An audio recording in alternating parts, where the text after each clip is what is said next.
quand je suis revenu, tout était... Pour moi, tout était détruit, tu vois. J'étais vidé. Et j'étais vidé, et tout en étant plein de haine, tu vois. Plein de remords,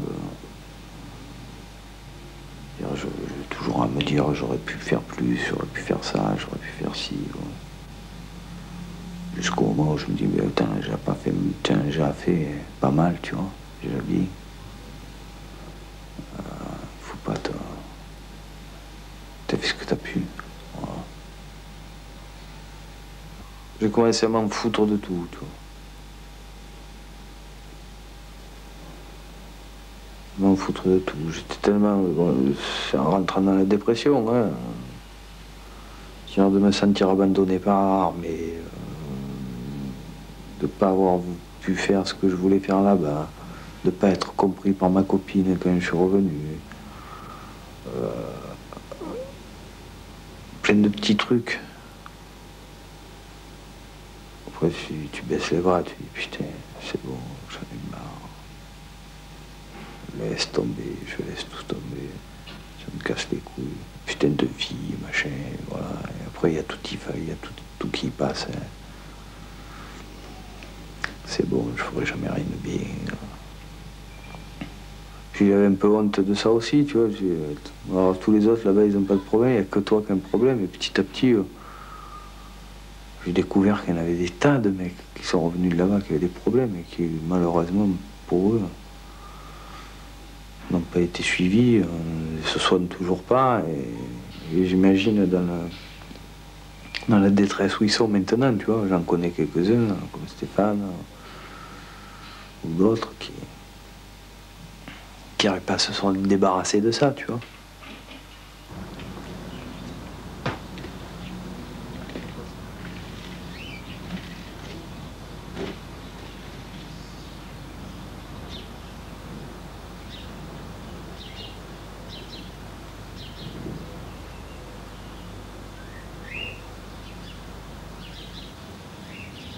Quand tu reviens, t'es carrément en décalage de ce que je vous disais une fois.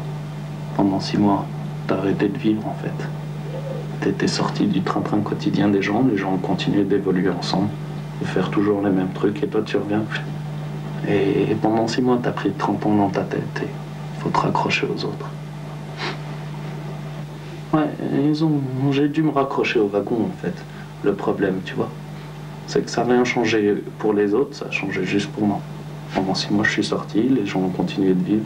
Au bout de 6 mois, si je voulais retrouver mes amis, il fallait que je leur ressemble à nouveau, en fait, je pense. C'est sûr, c'est sûr. C'est sûr, si j'avais radicalement changé, j'aurais jamais retrouvé tous mes amis. Mes amis, entre guillemets. Sur toutes les personnes que j'avais avant de partir, la seule personne que j'ai encore maintenant, c'est Quentin. Tous les autres, je les ai perdus. Donc t'as changé? Oui, au fond de moi. Mais j'ai essayé de me raccrocher au wagon pendant longtemps et voilà ce qui m'a fait le plus de mal. Bien sûr. Tu pouvais pas ou tu voulais pas? Me raccrocher au wagon, je peux pas, je peux plus, c'est sûr. J'ai trop affirmé ma personnalité en partant en fait. Tu vois, je sais trop ce que je veux maintenant.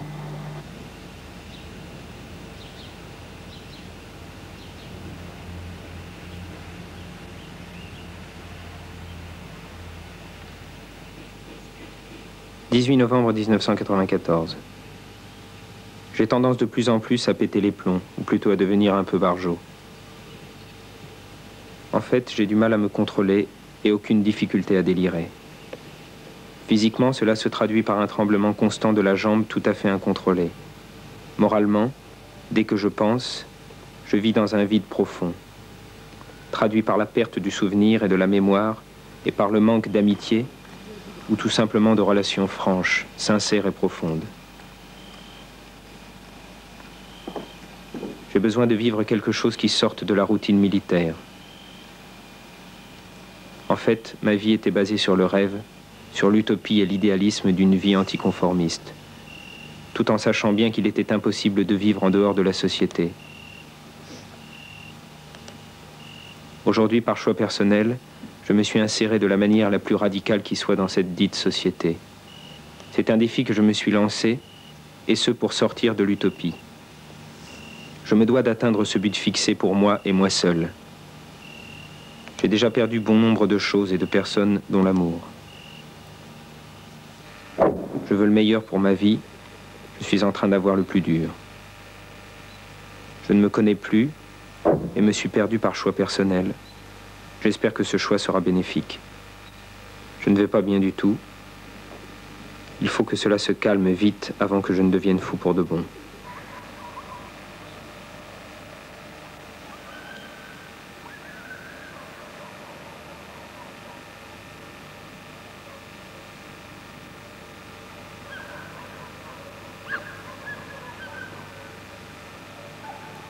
En armée, quand je suis revenu, pour eux, c'était... oui, on l'a enfermé à l'hôpital psychiatrique. C'est vrai qu'à chaque fois, tous les gars que j'ai vus, alors on t'a enfermé à l'hôpital psychiatrique. Non, non, c'est moi qui suis allé à l'hôpital psychiatrique, c'est pas pareil. Et puis même, à l'hôpital, là où j'étais, putain, c'était là où vraiment c'était en prise directe, en fait. C'était vraiment... Selon les services où j'allais, oui, dans quel service vous êtes? Parce que bon, t'as plusieurs étages, la VR1, t'as tout, t'as pour traumatisme, machin et tout. Oui, je suis en psychiatrie. Déjà, t'étais catalogué, tu vois. Moi, je suis allé voir les médecins pour me faire... je m'étais cassé la dent, là, une dent à l'armée. Pour voir s'ils pouvaient me mettre un bridge aussi, puisque je m'étais pété à l'armée. Bon. Je suis arrivé chez le dentiste, il m'a dit, mais dans quel service vous êtes? Je suis en psychiatrie. Ah bon, pourquoi? Ah bon, pourquoi? Tu sais. Ouais, le mec, j'ai carrément répondu, c'était un commandant. Ouais. J'ai dit, ça vous regarde pas, vous êtes pas psychiatre. Le mec, il disait, ouais, ça l'a cassé, tu vois. D'ailleurs, il m'a dit directement, vous avez un rapport circonstanciel pour votre dent? Non, non. Bon, ben, c'est pas la peine, on vous mettra pas dedans. Voilà, il m'a envoyé chier. En fait, il était commandant, ouais, t'es un psychiatre, ah bon, pourquoi? J'ai dit, ah bon, style, ouais, tu fais un cinéma, là, tu...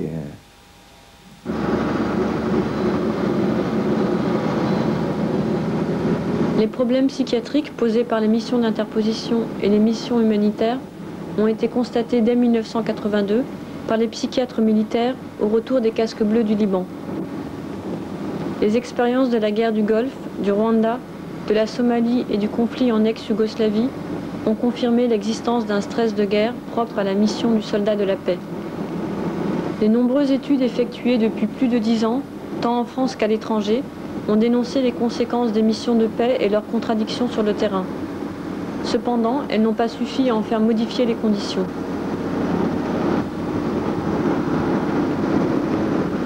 On était casque bleu dans un pays en guerre et en fait les seules personnes, enfin les personnes avec qui on avait réussi à lier amitié se sont fait tuer. Et nous on est casque bleu, on était à côté, on n'est pas mort et voilà. La situation, c'était une situation de guerre. On n'a servi à rien sur ce coup-là, c'est sûr. C'est sûr. C'est pas cool. Pour ça, ouais, j'aurais eu besoin d'humanitaire. Mais tu vois, c'est tout des trucs qui me touchent moi et mon cœur. C'est vraiment une expérience très très très personnelle. Tu veux dire que tout le monde n'a pas ressenti ça autour de toi? Oui, c'est ce que je pense. Que ça, c'est des questions que je me pose moi tout seul, avec mon cœur. Aujourd'hui surtout, plus oui. que sur place? Oui. Oui. Pas plutôt à ton retour. Ah, sur place, je voyais. Je me sentais vraiment le militaire de base. Vraiment. Pourquoi tu penses que les autres ne se sont pas posé cette question au retour? Je sais pas si on se pose... Je sais pas s'ils se la posent pas ou quoi, mais je pense que... Ah, je sais pas, peut-être qu'ils se sont tous posé la même question et qu'il n'y a personne qui ose le dire. Ça, c'est bien possible. T'es pas tellement poussé à parler de toute façon. Donc ça sert pas à grand chose non plus de dire ce que tu penses. Si tu penses pas bien, les gradés ils aiment pas. T'es dans un cercle trop fermé pour parler de ce que tu penses, si ça risque de faire des mauvais échos. Et puis une fois qu'on est rentré en France, moi j'ai revu personne, donc en fait voilà, je sais pas quelle question il se pose. Je sais pas, mais ça je sais que c'est un truc personnel parce que, disons, c'est ce qui a touché mon cœur, c'est... Voilà, je sais comment je suis, je sais ce qui me touche. Tu rentres en France, t'as des collègues comme plusieurs fois, mais qu'est-ce que t'es allé foutre là-bas là, qu'est-ce que t'es allé foutre là, tes casques bleus, et ton machin bleu là, qu'est-ce que t'es allé... T'entends des mauvaises blagues, oh le schtroumpf, oh machin. Tu dis, mais vous avez été faire quoi là-bas? Vous avez été faire quoi? T'es incompris de tous les côtés en fait. T'es incompris de la population que tu viens aider, t'es incompris de la population de chez toi quand tu rentres. L'armée veut ni t'expliquer ni te comprendre. C'est bon. Tu dis, tout ce que j'ai fait, ça a été inutile. Qu'est-ce que je fous là? Qu'est-ce qui m'arrive? Il y a beaucoup de gens qui disent, ah bah si, t'es allé gratter du fric. Le premier mot, moi, en rentrant ici, les premiers mots de mon entourage, des gens et tout, c'était pas alors comment c'était là-bas ou quoi, ouais, c'était combien tu touchais là-bas. C'est combien tu gagnes d'argent là-bas, allez. Même à la caserne, les mecs qui étaient là-bas, qui n'étaient pas partis, oh, tu palpais combien là-bas par mois? Putain, mais il n'y a que ça dans votre bouche, il n'y a que ça dans votre tête, le fric, le fric.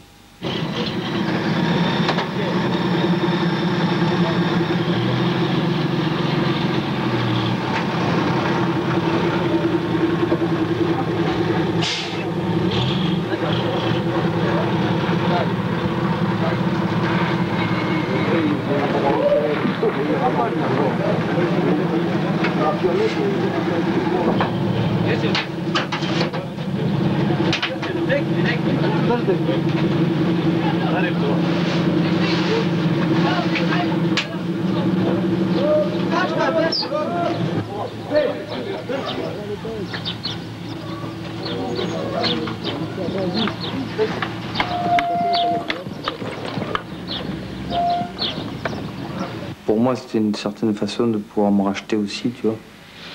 Bon, j'avais quand même ce problème d'avoir fait du mal, enfin du mal. Avant d'être à l'armée, j'étais pas du tout un saint, tu vois. J'ai fait le con au maximum. J'ai fait beaucoup plus de mal que de bien, tu vois. Autour de moi, c'était pas la joie. Entre les bastons, les vols, les coups pourris, j'ai fait beaucoup, tu vois. J'aime beaucoup. Et bon, en allant là-bas, faire que du bien, pour moi, c'était une façon de me racheter, si tu veux.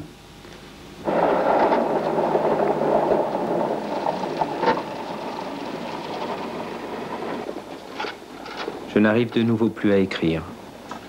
Plus rien ne sort de ma tête ou de mes tripes. Tout n'est qu'énergie dont je déborde. En fait d'énergie, j'ai quand même bien l'impression qu'il s'agit de nerfs et cela me bouffe tout mon intérieur. Je vis au jour le jour, sans crainte du lendemain, qui ici est parfaitement planifié, dans un avenir proche du moins. La jeunesse qui nous caractérise tous ici se détruit au profit de la préparation d'un avenir certain, sans surprise ni folie, ni tentative de dépassement de soi.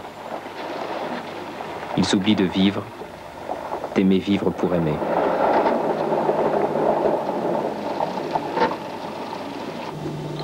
Tu crois que c'est la guerre qui t'a fait changer? Je pense que c'est moins la guerre que tes réactions personnelles, ton émotion par rapport à ce que tu vois, l'attente. Moi, c'est ma tête, hein, de toute façon. Ça a toujours été comme ça, je me casse la tête sur tout. Je me pose des questions sur tout et je réfléchis à tout et je fais attention à tout. Après, suivant les événements, bon, ben, ça favorise plus ou moins mon activité cérébrale. Ouais, c'est clair que ça a été plus, mais c'est surtout mes réactions faites par rapport à ce que je faisais. Ma tête par rapport à mes actions. Ouais, c'est plutôt... Je pense, ma façon de vivre qui m'a fait changer que ce que j'ai vu. C'était vraiment bizarre, cet encadrement militaire.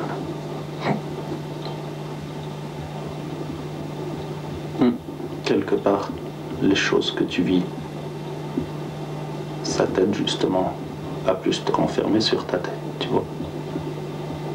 C'est pas la guerre qui te fait changer, parce que la guerre, ça te fait travailler la tête, et après, c'est ta tête qui change.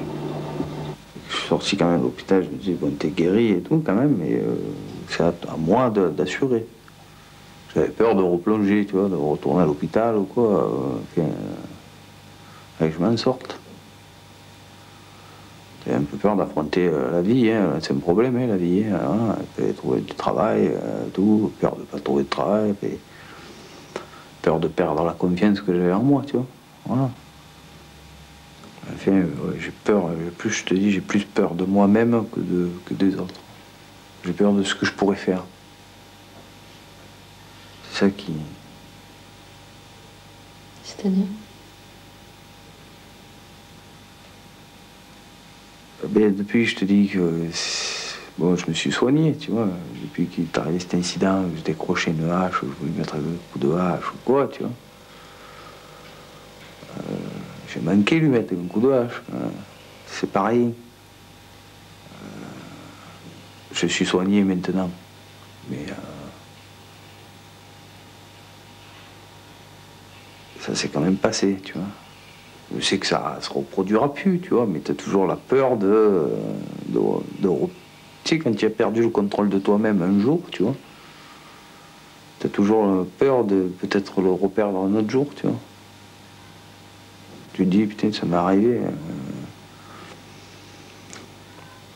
Je me suis soigné et tout, c'est bon, il faudrait pas que ça arrive un autre jour, tu vois. Tu as toujours un petit peu peur de toi, alors tu fais tout pour pas que ça arrive, hein. Pour plus que ça arrive.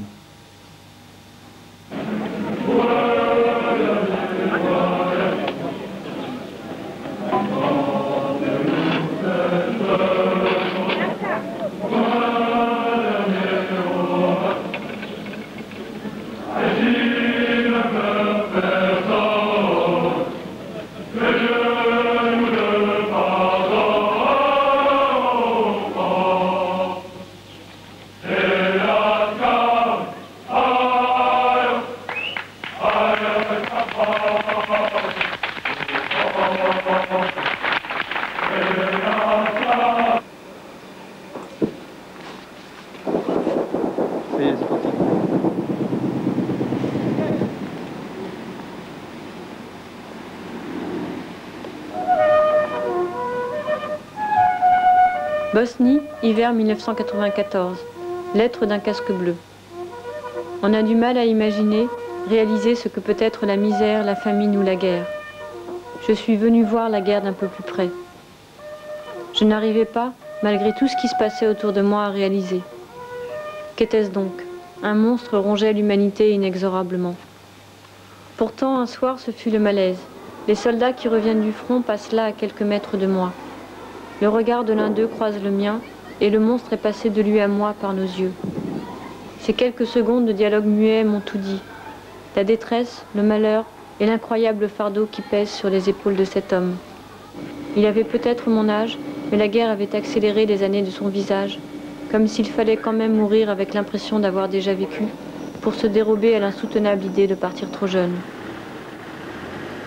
Maintenant, je sais qui tu es, je connais ton visage. Tu n'es pas seulement au combat, mine meurtrière ou sniper lointain. Tu es plus subtil que cela. Misère, malheur des familles brisées, que tu égrènes au gré des cimetières de fortune. Tout cela est irréparable.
Oh, encore une.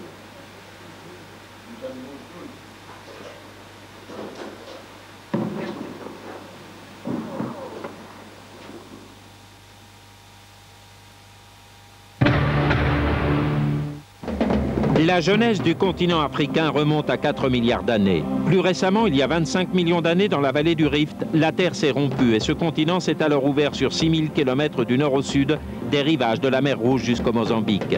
Un phénomène géologique unique. Les splendeurs naturelles d'Afrique, une exclusivité planète en 6 épisodes. Auteur de romans noirs, Didier Denynx, homme fidèle et exigeant, est habité par le devoir de mémoire. À travers une balade dans les rues d'Aubervilliers, l'ancien ouvrier imprimeur et journaliste municipal nous parle de sa traque de la vérité et des oublis de l'histoire. Il met le doigt là où ça fait mal en dénonçant notamment les erreurs judiciaires ou les bavures policières. Ce voyage commence à Gallup, au Nouveau-Mexique, près de la frontière avec l'Arizona. Justine poursuit en moto jusqu'à Taos, réputé pour ses créatures extraterrestres. Découverte ensuite des paysages grandioses du sud-ouest des États-Unis. Descente en rafting du Colorado, visite d'un vrai ranch ou survol en hélico du Grand Canyon.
Ce minaret est celui de la mosquée de la Koutoubia à Marrakech. C'est d'ici que tous les jours, la voix du muezzin invite les fidèles à la prière.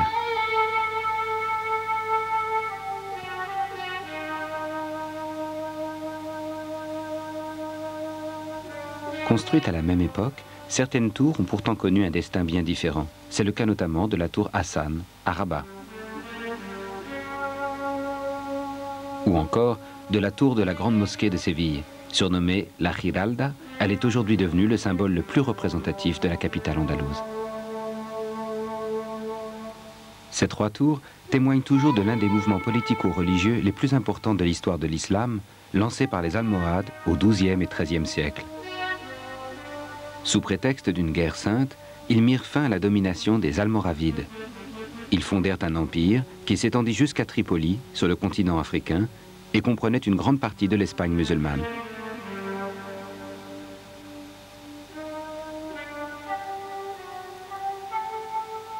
Cette période de prospérité, les Almohades la doivent à Yacoub al-Mansour. Cet homme, dont le nom signifie le victorieux, est parvenu à consolider le pouvoir almohade.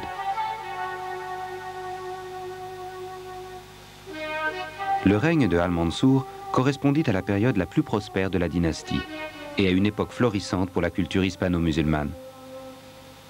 Al-Mansour sut s'entourer d'intellectuels, de poètes et de penseurs, alors que l'Europe entière était plongée dans l'obscurantisme du Moyen-Âge.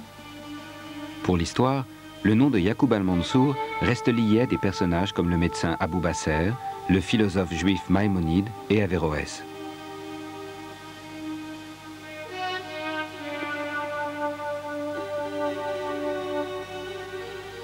Quant aux œuvres architecturales, c'est sur ordre personnel de ce calife que ces 3 tours au destin si opposé furent construites.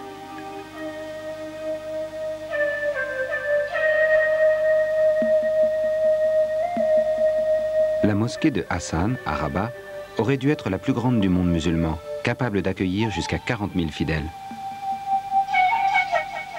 Mais le tremblement de terre de Lisbonne, en 1755, détruisit une grande partie de cette œuvre en cours de construction. Aujourd'hui, il ne reste plus que quelques pans de murs extérieurs et la belle et solide tour de 50 mètres de haut, 30 de moins que ce qui avait été initialement prévu.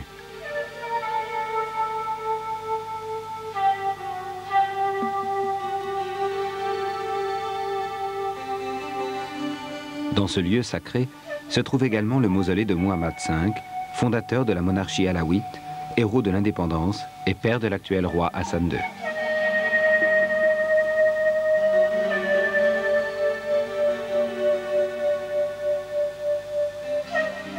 La tour de Hassan, destinée à être le symbole de la gloire des Almohades une fois terminée, aurait été plus belle et plus haute que les 2 autres tours. Mais même ainsi, elle reste l'un des monuments les plus intéressants du Maroc.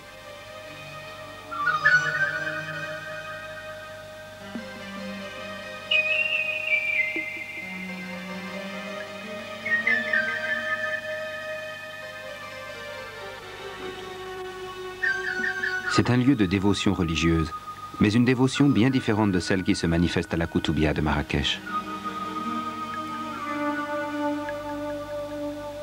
Cette mosquée a quant à elle été construite par étapes successives, à partir de 1147. Elle demeure le symbole religieux des Berbères.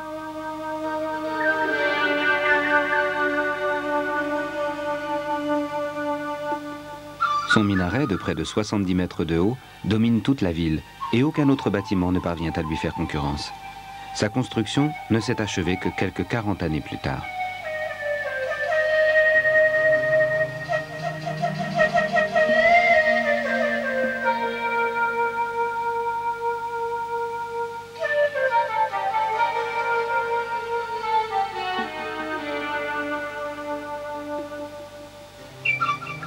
Contrairement aux tours de Séville et de Rabat, la Koutoubia n'a jamais été restaurée ni modifiée. Sa solidité, constatée au fil du temps, ajoute encore à la beauté sereine de son architecture.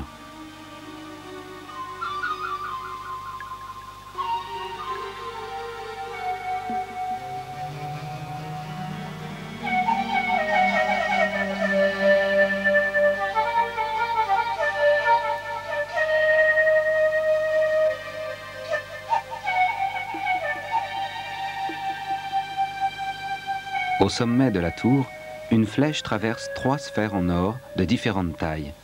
La légende raconte que la femme de Yacoub al-Mansour, regrettant de ne pas avoir respecté le jeûne du Ramadan, fit cadeau de ses bijoux pour que cette splendide pointe soit forgée.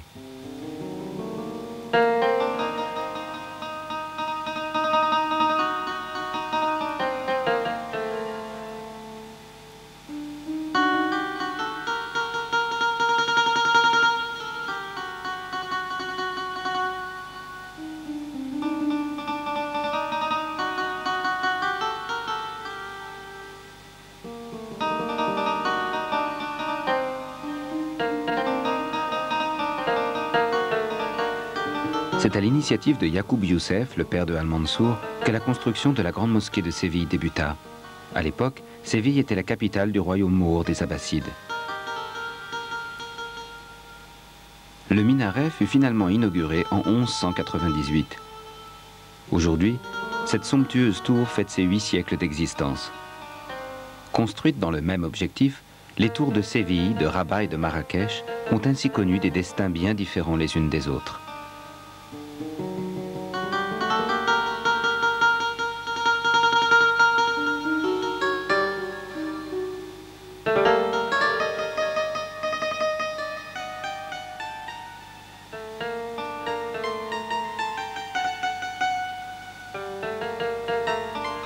En 1248, soit seulement 50 ans après son inauguration, la grande mosquée de Séville cessa d'être un temple musulman. Elle devint l'église de Santa Maria de la Sede et le minaret devint lui simplement la tour. Son aspect ne subit aucune modification jusqu'en 1356 où un tremblement de terre détruisit le haut de la tour. Il fut alors remplacé par un campanile, une cloche et une girouette. On rajouta également au corps supérieur des arcades avec des cloches.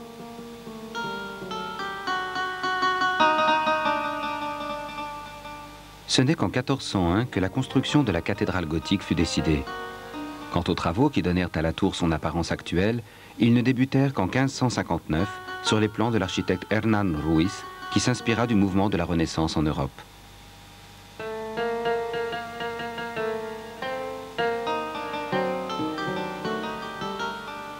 Dix ans plus tard, la tour fut surmontée d'une girouette.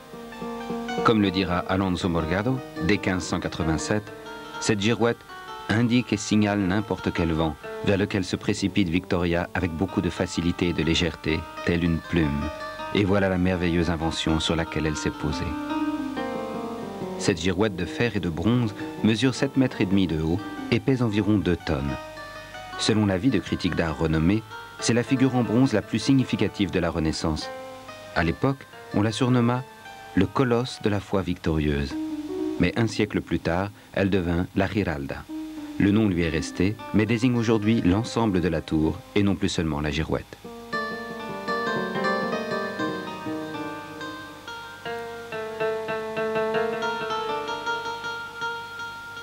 Avec ses 93 mètres de haut, sans compter qu'elle s'enfonce de 2 mètres dans le sol en raison du dénivelé de la ville, cette tour monumentale est aujourd'hui sans conteste le symbole le plus représentatif de Séville. Ce contraste saisissant entre l'origine de cette tour et son évolution dans le temps et l'histoire est bien l'une des caractéristiques étonnantes des monuments construits au nom de l'art, de la religion et de la culture.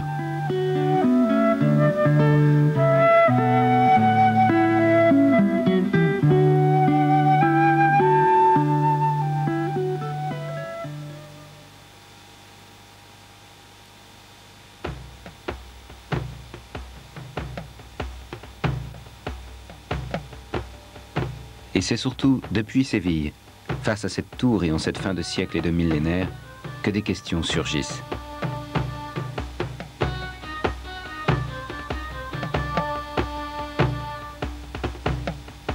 Qu'est devenu l'esprit conquérant qui inspirait jadis le mouvement almohade, aujourd'hui éteint? Que sont devenus les lieux où sont nés tant de symboles si caractéristiques?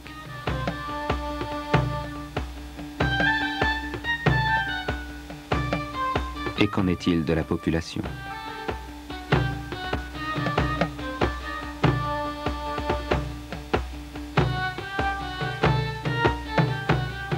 Pour tenter de répondre à ces questions, il faut traverser le détroit de Gibraltar et pénétrer jusqu'aux limites du désert du Sahara. Commence alors un parcours qui va du sud vers le nord, suivant ainsi le chemin parcouru par ces conquérants d'une autre époque, puis successivement par les nombreux peuples qui ont imposé leur religion et leurs coutumes à ces terres.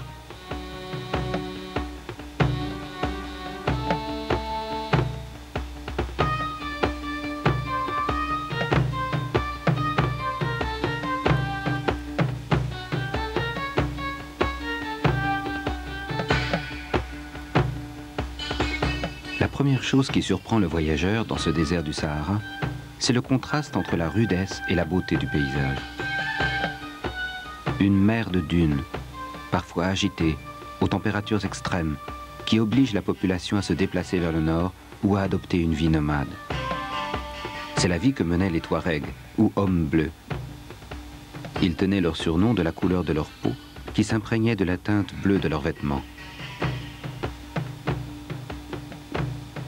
Jusqu'à une époque récente, les Touaregs traversaient le désert en formant d'interminables caravanes de chameaux. Mais nombre d'entre eux ont maintenant émigré vers les villes, abandonnant leur culture et adoptant un mode de vie sédentaire.